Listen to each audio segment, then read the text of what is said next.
All right, we are back in on the microphones, and we've got the video running there. So this is going to be great. Yeah, get that point. Yeah. Yeah, alrighty. So this is the lightning round. right. All new questions, very exciting stuff. Thank you to everyone who sent them in. And everyone knows you have not seen these before, so just the first thing that comes to your head. Oh, God. Oh, God. All right, here we go. What is the nicest compliment you have ever received? Oh, God. The nicest compliment I've ever received. You know what? I've mentioned it already in the podcast, but Debbie Berger telling me when I was in grade 12 that I could pursue theater if I wanted to, being a Moose Jaw kid and never having even considered it before, that was a huge compliment. Oh, that's a great one. Yeah. And I also love when someone brings up something we've talked about in the whole episode on the lightning round, because it's like, stay tuned. Everyone Stay can tuned. Yeah, exactly. What is your favorite kind of cookie? You know what?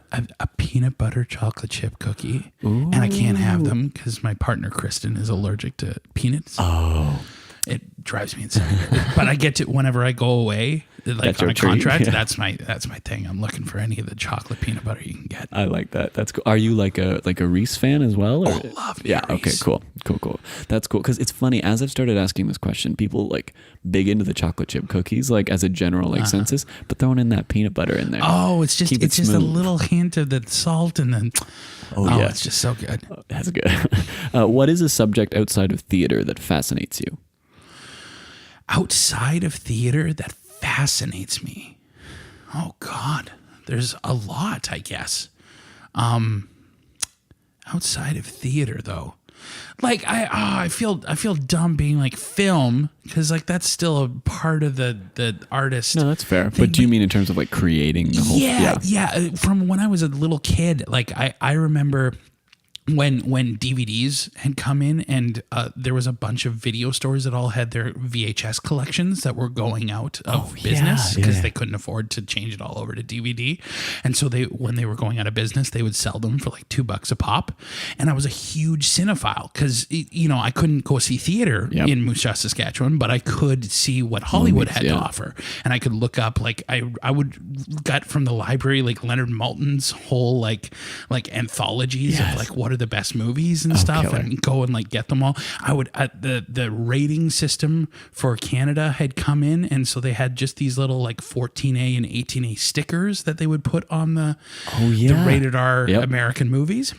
And I was too young to get the 18A or the R-rated one, so I would scratch off the 14A off of Chain Reaction and then put it on Pulp Fiction so that I could buy that, because I was like, well, this won the can. Yeah, I got it. I got to see it.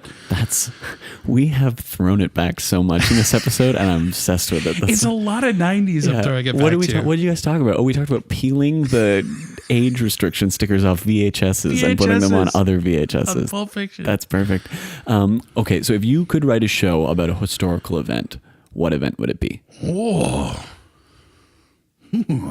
Well, I've started working on one, which isn't specifically a historical event, but it's the Scottish curse. Macbeth. Oh, okay. Yeah, the idea of saying that inside a theater. Yeah.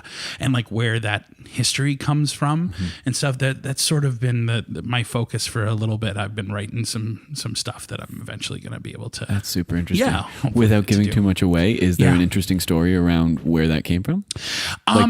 Just wanting to know, I've always like theater gossip and theater history. Yeah. And whenever I go into a theater, I like reading about when that theater was built, what shows were going on. Do they have any there. ghosts kind of thing? Yeah. And so I was doing the Panto, the Wizard of Oz Panto for Ross Petty last year. And so getting to be in the Elgin and having all of that history and knowing that there's vaudeville costumes and stuff up in the rafters. Wow. That it's craziness. Hey, correct me if I'm wrong, but didn't they open up a wall or something and randomly find that theater? The Winter Garden? Yeah. They had that. It was one of the only stacked theaters that's still standing right now. And for a long time, it was just lost. It was just cobwebs and whatever. No one had gone up there. And then suddenly they went up there. They're like, oh my God, there's an entire stage Look here. Look at this.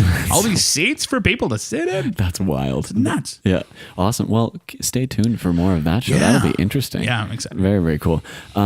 What show do you think you could do? And I mean, you've done some long long runs and stuff like that. But what is a show you think you could do for 3 years straight with only Mondays off and you would never get tired of it? God, never get tired of it. I mean, like you can, but you'd be like, you got to do. You're like, this is a 3-year contract. Unfortunately, you have to commit to the entire 3 years. Oh my God! You know what? I loved doing Shrek the musical. Yeah, I could have cared less about Shrek before I auditioned for that. I did really? The movies, yeah, I watched them when I was a kid. The first one when I was a kid. Yeah. And the rest of them I was too old by the time they came out. And going back and rewatching it, I'm like, I guess I understand why this was funny, but Mike Myers to me, like my sense of humor has aged in a way that the stuff that I found of his that I really enjoyed, I don't necessarily enjoy anymore. Yeah, Mike Myers hasn't aged well. No, I would agree. The Austin Powers movies, and it all Wayne's hasn't. World, like it doesn't quite do it for me. Yeah. So when I got that audition, I went in, and the musical is so well written, and it was such a fun part to play, and the cast that I was with, and we got to reimagine like the whole thing because it was in the round. I thought I remember it. Yeah. And like the budget for the Globe we're not going to have like projections and stuff. So it was really a lot of people, a lot of really good artists working within their budget constraints to make the most creative and the most soulful version of that show that I've ever heard of or seen. So That's incredible. Yeah, I mean, that's what it's all about, right? Yeah. Like that's perfect. Very, very cool. That's one I will defend to the death. Shrek the Musical and Legally Blonde as Legally two like Blonde is great. really good shows. Like man. they kind of get a like rap of like, oh, they're these kind of shows, but like those are good musicals. It's Jerry Mitchell, my buddy Jerry. Yeah, buddy Jerry, totally. Or name a difficult task that you keep putting off. Oh, taxes. Yeah, right. It's not even, I guess it's not even that difficult, but it's just, it's just so depressing. Yeah, and starting that train, right? Because you got to take it all out, and you got to get set up to do. No good. No. And then you got to post the Instagram story saying that you're doing the Oh, taxes. doing taxes season, guys. Got my double mocha chocolate. Yeah, making it happen. If you were to come out like a boxer kind of thing, what would your theme song be? Ooh, that's a great question. What would my theme be? It would be Rise by Disturbed.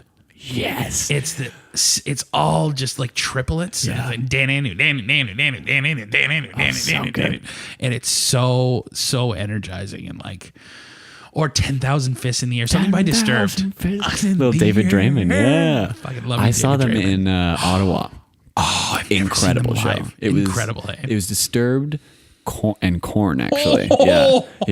Speaking of Talk not about going to the aging well, 90's, yeah, yeah. exactly. But killer show. They were so good. Man, yeah, Disturbed is phenomenal. I'm surprised we didn't talk more about it. I had to hold myself back because it's a theater podcast. When you were like, I played in heavy metal bands because like that's where I got my guitar chops. Oh, really? Like, yeah. I had like the BC Rich Warlock guitar with like the like devil horns and stuff. Oh yeah. I thought it was pretty fancy. That's amazing. What is a scene from a movie or play that has really stayed with you? A scene from a movie or play. A scene from it. I honestly, because I'm so obsessed with the Marvel movies and Avengers, I've been going back and rewatching them over and over again. Yeah. And the scene in Captain America: Civil War, when Downey Jr. and Chris Evans are in the room, and Captain America has been arrested, and Tony brings in the pens that were used for the ceasefire, the U.S. ceasefire, and he's trying to get Captain America to sign the Sokovia Accords, I think is such a great distillation of what's great about those movies. Like there's tons of like effects and it's action and comic book characters, but when they can make like real human moments like that, these two guys who haven't talked in a while, who are friends but are on the opposite ends of this struggle. Or like Spider-Man: Homecoming too, when Michael Keaton drives him and his daughter to the prom. Oh, and they both kind of know. And he knows, but and the three of them all have different parts of the information, and it gets doled out so specifically, and you're like, is he going to make it out of this car ride without giving it away? And is he not? And then Liz is throwing him under the bus, and she doesn't know, and he doesn't know what Liz knows or what Peter knows. Classic mix-up, Oh, it's so good. It's the really great tension writing. ratcheting of that scene is so great. The Marvel Universe is killing it. I fucking love it. So good. But you know, if from a play, Rosencrantz and Guildenstern are dead, The Question Game. Yes. Oh, I fucking love So that scene. you did that at Soul Pepper, right? I did do that at Soul That Pepper. is a great show. I love Rosencrantz and It's Guildenstern. incredible And that show. question scene is so cool. So fun. Okay, pop star or movie star? Movie star. Yeah, for sure. Yeah. And then the last one, if you could make one unhealthy or junk food into a superfood, what would it be?